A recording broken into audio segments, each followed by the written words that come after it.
गंगोत्री गंगा देख रहे हैं, कितनी शोरगुल सुरताल में बह रही है। आप इसी को गंगोत्री गंगा कहते हैं। इसके आगे से इसको भागीरथी गंगा कहते हैं। आप गंगोत्री धाम का दर्शन कर रहे हैं। मैं शांति दास पुजारी, मगध धाम, उत्तर प्रदेश, इंडिया। मैं भी यहाँ का दर्शन करने के लिए आया हूँ। बहुत सुंदर दृश्य है यहाँ पर। मगध धाम, उत्तर प्रदेश, इंडिया से आया हूँ। ये आप देख रहे हैं गंगोत्री गंगा।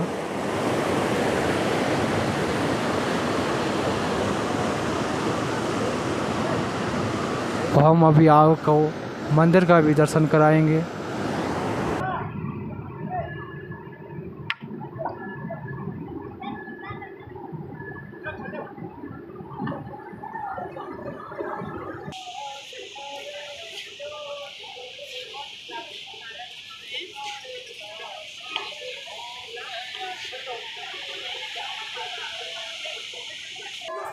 गंगोत्री मंदिर के आसपास हम दर्शन करा रहे हैं।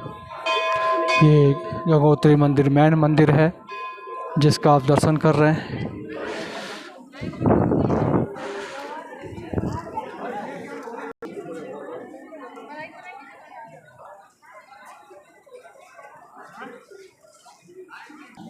मेन मंदिर है जिसके हम अंदर दर्शन कराएंगे आप लोगों को।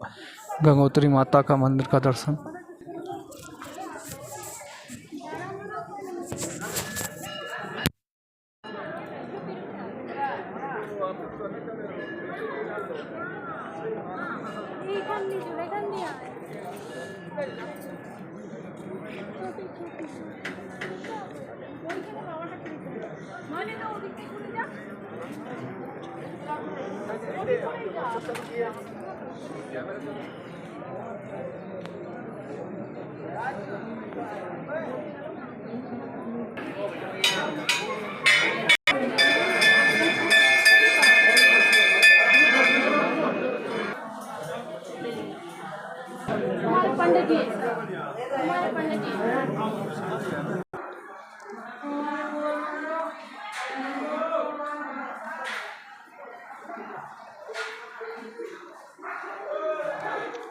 आपने गंगोत्री मंदिर के दर्शन किए और मैं शांति दास पुजारी, मगध धाम, उत्तर प्रदेश।